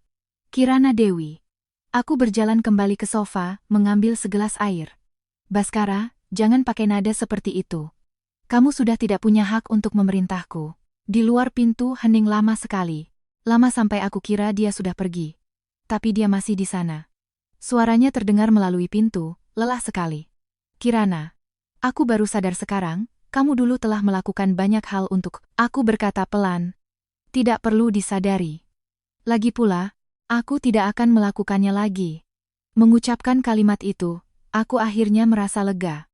Bukan lega karena pertengkaran hebat, tapi lega karena beban di pundakku satu persatu terlepas. Malamnya, Banyu mengirim pesan. Laporan tes akan diantar besok pagi ke kediaman Wijoyo. Ibu Prameswari meminta semua pihak terkait hadir. Aku membalas, aku akan datang. Dia juga mengirimkan rincian awal harta Gono Gini. Selama 7 bulan terakhir, Baskara mentransfer lebih dari 15 miliar kepada Rania. Selain itu, ada 1 apartemen, 1 mobil, dan 2 investasi merek. Aku melihat angka-angka itu, hatiku sudah tidak ada amarah, hanya dingin. Dia menggunakan harta bersama untuk memeliharanya, dia menggunakan perutnya untuk menipunya. Balasan ini tidak perlu aku yang merancangnya, mereka sendiri sudah menulisnya dengan cukup lengkap. Keesokan paginya, aku mengenakan setelan hitam dan pergi ke kediaman Wijoyo. Saat mobil berhenti di depan, Baskara sedang berdiri di anak tangga. Dia tampak tidak tidur semalaman, lingkaran hitam di bawah matanya jelas. Melihatku, dia menghampiri. Kirana, aku melewatinya. Dia meraih pergelangan tanganku. Tunggu hasilnya keluar, kita bicara lagi sekali. Aku menunduk melihat tangannya. Dia sepertinya akhirnya teringat sesuatu, dan segera melepaskannya. Aku menatapnya, tersenyum kecil.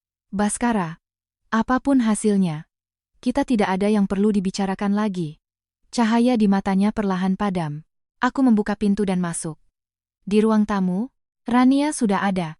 Dia duduk di sofa, wajahnya pucat pasi. Di atas meja, ada sebuah amplop tertutup. Kebenaran ada di dalamnya. Amplop tertutup itu tergeletak di atas meja. Semua orang menatapnya.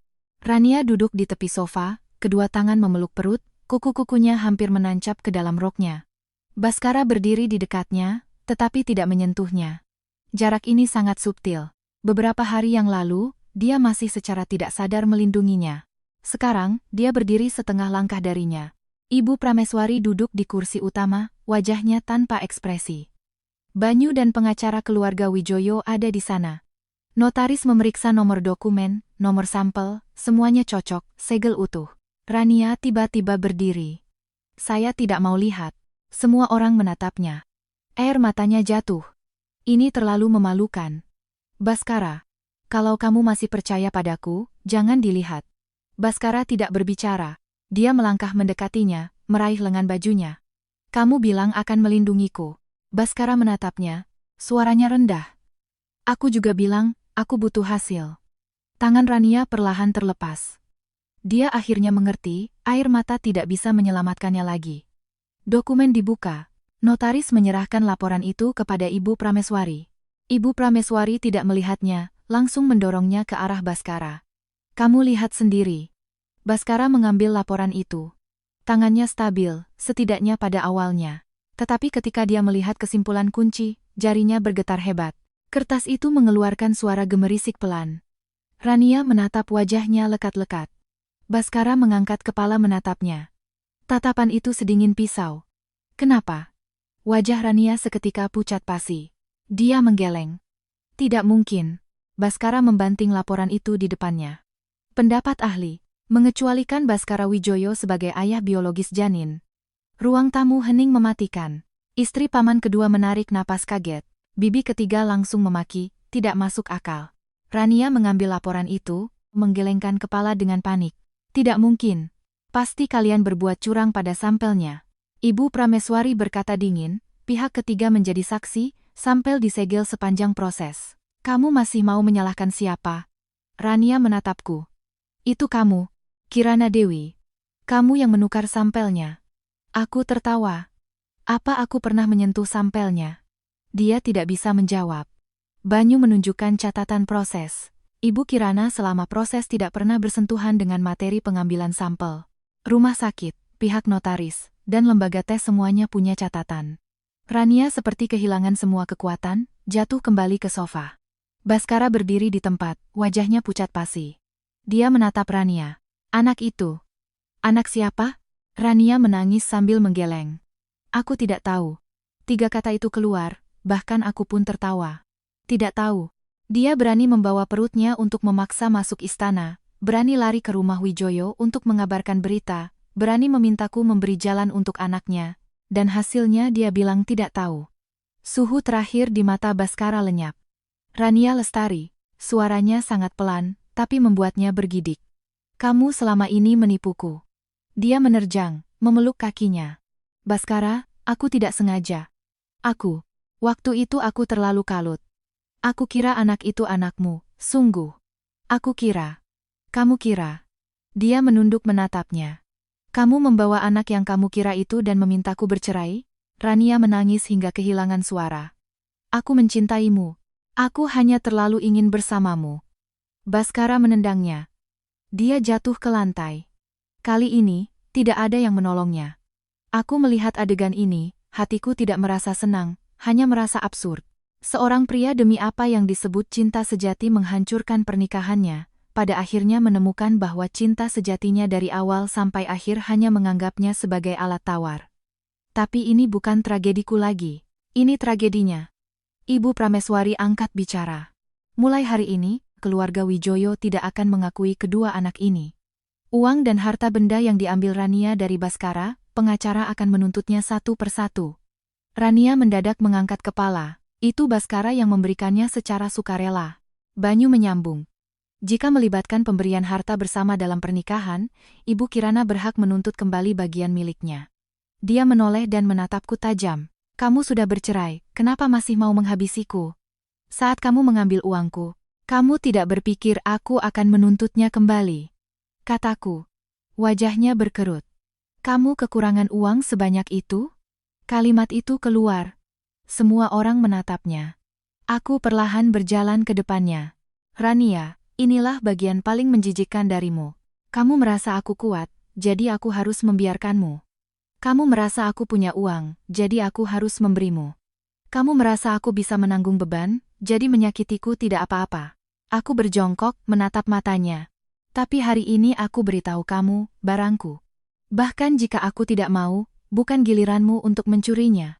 Bibir Rania bergetar, tidak bisa mengucapkan sepatah kata pun. Baskara tiba-tiba menatapku. Kirana. Aku berdiri, menghindari tatapannya. Jangan panggil aku. Wajahnya memucat. Ibu Prameswari meminta kepala pelayan untuk mengantar orang itu keluar.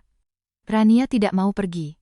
Dia berlutut merangkak ke arah Baskara, menangis dengan suara serak. Baskara, kamu tidak boleh meninggalkanku. Aku hamil, aku tidak punya tempat tujuan. Baskara memejamkan mata. Bawa dia pergi. Petugas keamanan maju.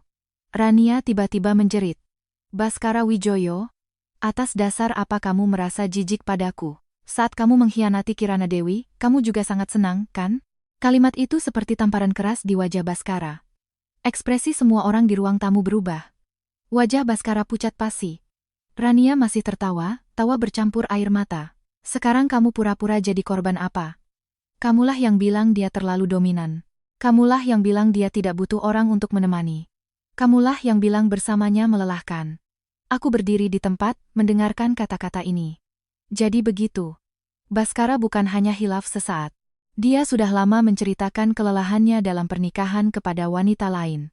Aku berbalik, mengambil tasku. Baskara panik. Kirana, dengarkan aku menjelaskan. Aku berhenti. Menjelaskan apa? Bahwa kata-kata itu bukan dari hatimu? Aku menoleh menatapnya. Kalau begitu lebih mengerikan lagi.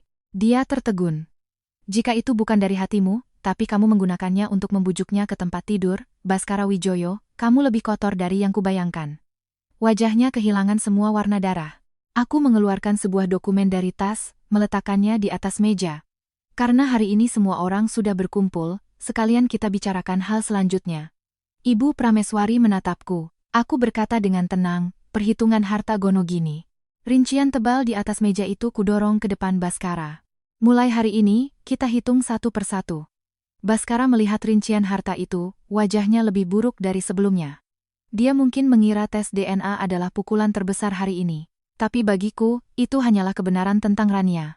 Sekarang, saatnya menghitung urusan kita. Banyu membuka laptop, memproyeksikan rincian itu ke layar di ruang tamu. Baris demi baris transaksi muncul. Dalam 7 bulan, Baskara mentransfer 15 miliar kepada Rania. Uang muka apartemen atas nama Rania. 4 miliar. Di mana 1,6 miliar berasal dari rekening pernikahanku. 1 unit mobil atas nama Rania. 2 investasi merek, sumber dananya dari rekening pribadi Baskara, tetapi rekening itu berisi pendapatan bersama setelah menikah. Dan biaya pengobatan ibunya, biaya hidup, biaya pemeriksaan kehamilan, biaya pengasuh. Setiap transaksi tercatat dengan jelas. Tidak ada yang bicara di ruang tamu. Baskara berdiri di depan layar, seperti ditelanjangi di depan umum. Aku berkata, uang ini. Aku akan menuntut kembali bagian milikku. Suara Baskara kering. Akan ku kembalikan padamu. Aku menggeleng. Bukan kamu yang mengembalikan. Aku menatap Rania. Dia yang mengembalikan. Rania melengking, aku tidak punya uang. Banyu berkata dengan tenang, apartemen, kendaraan, dan saham investasi atas nama Nona Rania bisa diproses secara hukum. Metode pengembaliannya bisa dinegosiasikan, atau melalui jalur hukum. Warna di wajah Rania benar-benar hilang. Yang paling dia takuti bukanlah kehilangan Baskara, tapi kehilangan apa yang sudah ada di tangannya. Baskara berkata dengan suara rendah, Kirana, uangnya biar aku yang. Aku menatapnya. Itu urusanmu mau membantunya atau tidak. Tapi aku akan mencantumkannya sebagai pihak yang dituntut. Dia hamil. Aku tertawa. Jadi? Dia tidak bicara. Apa karena dia hamil dia boleh mengambil uangku? Apa karena dia hamil dia boleh memfitnahku mendorongnya? Apa karena dia hamil dia boleh memaksaku memberi jalan untuk anaknya? Baskara memejamkan mata. Aku tidak bermaksud begitu. Kalau begitu jangan bicara untuknya lagi. Dia terdiam olehku. Ibu Prameswari tiba-tiba angkat bicara. Baskara Wijoyo, kamu juga harus menanggung akibatnya. Ini pertama kalinya dia memanggil nama lengkap putranya. Selingkuh dalam pernikahan, melakukan transfer aset dengan niat buruk, merusak stabilitas proyek luar negeri. Kamu pikir dengan mengatakan ditipu semuanya selesai?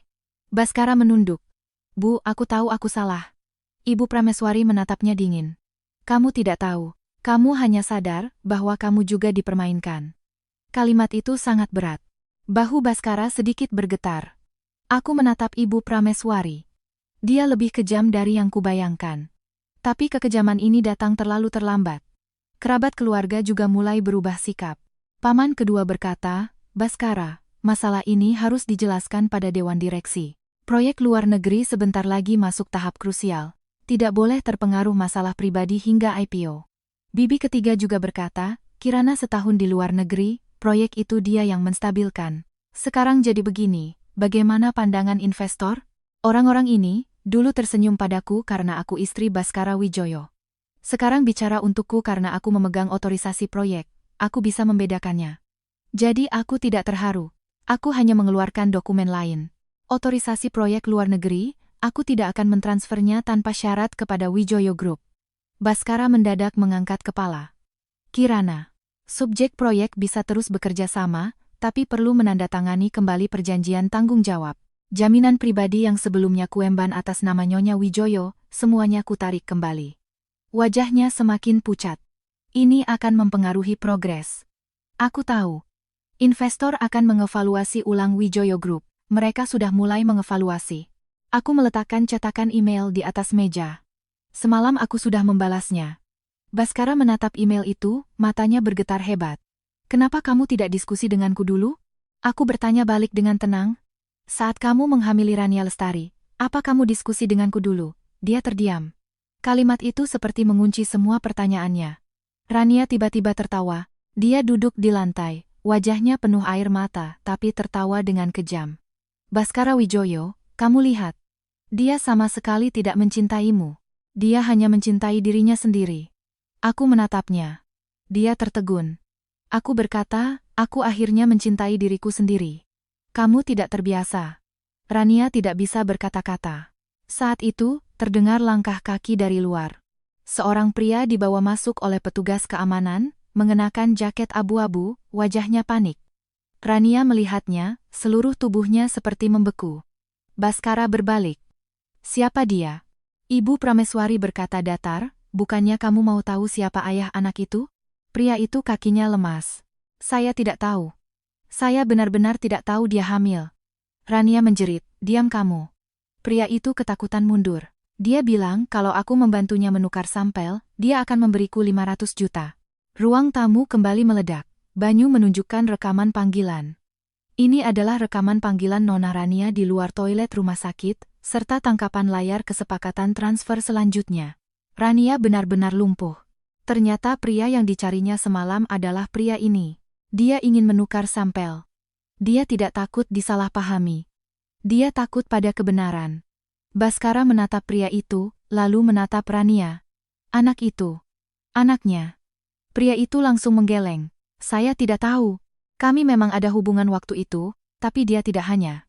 Belum selesai bicara, Rania menerjang ingin memukulnya. Petugas keamanan menahannya. Adegan itu kacau seperti sebuah lelucon. Aku berdiri di samping, tiba-tiba merasa sangat lelah. Dulu, demi keluarga Wijoyo, aku pernah menghadapi klien paling sulit di meja minum, merevisi kontrak paling rumit di tengah malam. Aku kira yang kujaga adalah sebuah rumah.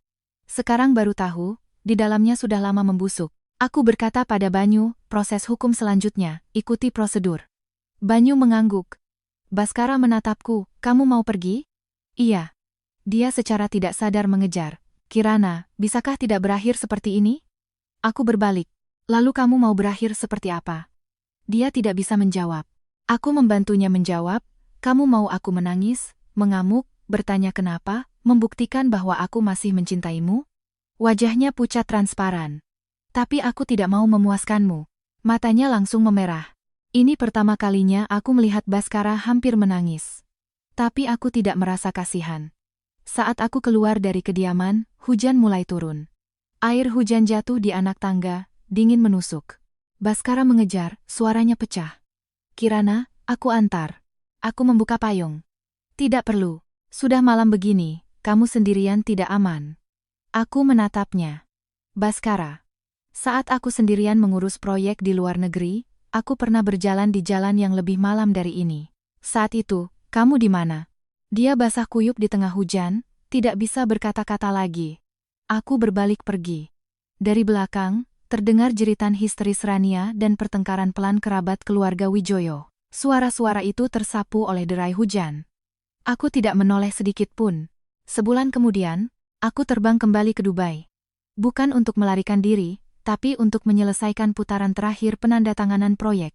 Bedanya, kali ini pihak yang menandatangani bukan lagi Wijoyo Group sebagai subjek tunggal, melainkan tim baru yang kupimpin. Investor luar negeri, setelah mengetahui risiko internal Wijoyo, mengevaluasi ulang struktur kerjasama. Mereka memilih untuk terus bekerja sama denganku. Tetapi meminta Wijoyo Group mundur menjadi pemasok rantai pasokan. Kewenangan Baskara sebagai direktur eksekutif ditangguhkan. Keluarga Wijoyo sangat kecewa padanya. Ibu Prameswari tidak membelanya. Dia lebih tahu dari siapapun, kesalahan yang dibuat Baskara bukanlah kesalahan emosional, melainkan kesalahan penilaian. Bagi keluarga seperti Wijoyo, kesalahan penilaian lebih fatal daripada perselingkuhan. Rania digugat. Apartemen dan kendaraannya dibekukan. Investasi merek juga masuk dalam proses penagihan kembali. Anak dalam kandungannya pada akhirnya tidak diakui oleh keluarga Wijoyo. Siapa ayah biologis anak itu menjadi sebuah kekacauan yang tak terselesaikan. Kudengar dari Banyu, dia kemudian mencoba menjual cerita sedih di internet, mengatakan dirinya dibuang oleh keluarga kaya dan dipaksa sampai putus asa oleh istri sah. Tapi begitu dia memposting tulisan panjang pertamanya, Ibu Prameswari langsung mengirimkan somasi dan bukti-bukti secara bersamaan. Rekaman suara, rekaman CCTV, laporan tes, bukti transfer. Dia menghapusnya lebih cepat dari siapapun. Baskara datang menemuiku di bandara 1 jam sebelum keberangkatanku. Baru saja aku melewati pemeriksaan keamanan, teleponnya berdering. Kirana, aku di bandara. Aku melirik gerbang keberangkatan. Ada perlu? Aku ingin bertemu denganmu. Tidak perlu. Suaranya sangat serak. Hanya 5 menit. Aku terdiam beberapa detik, lalu berjalan ke dekat dinding kaca di area tunggu. Bukan karena hatiku luluh, tapi karena aku ingin memberi akhir yang sesungguhnya pada pernikahan ini. Baskara berdiri di sana, jauh lebih kurus.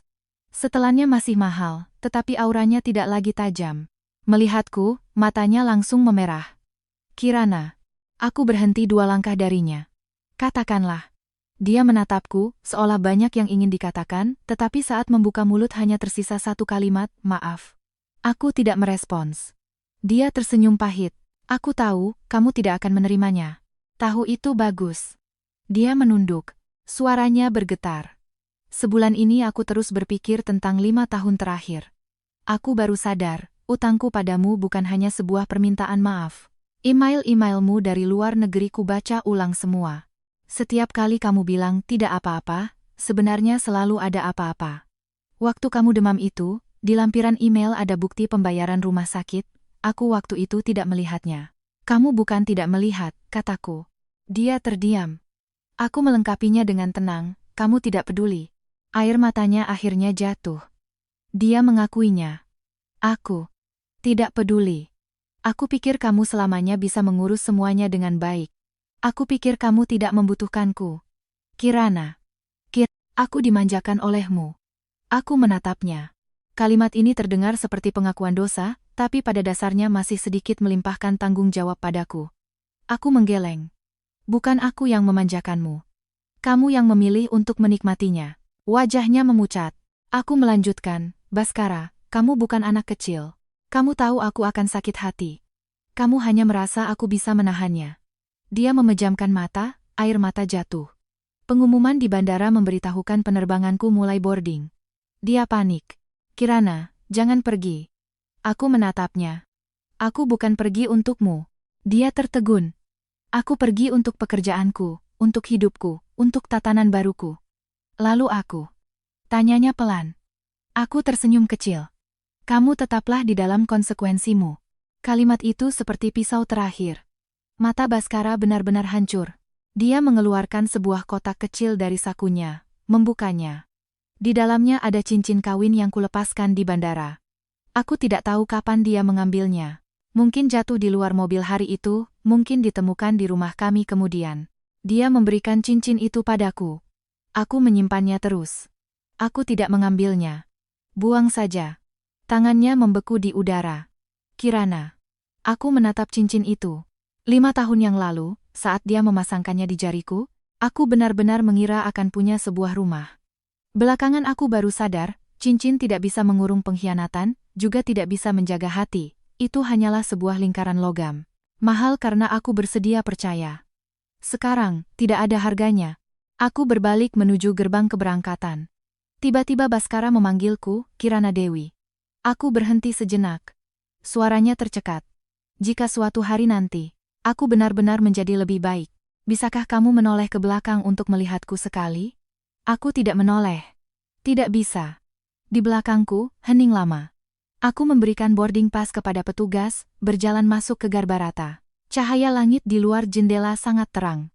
Aku teringat hari keberangkatanku setahun yang lalu. Rania memelukku dan berkata, Kirana, tenang saja, aku akan menjagakan Baskara untukmu. Sekarang kalau dipikir-pikir, takdir sangat ironis. Dia memang menjagakannya untukku, dan juga membuktikan untukku bahwa pria ini tidak layak untuk kusia-siakan satu hari pun lagi. Setelah pesawat lepas landas, aku membuka laptop. Penandatanganan proyek akan berlangsung 3 hari lagi. Di kotak masuk email, ada agenda dari tim baru. Aku membalasnya satu persatu. Di luar jendela, awan bergulung-gulung, sinar matahari jatuh di layar. Jari manisku kosong. Tapi untuk pertama kalinya, aku merasa sangat pas.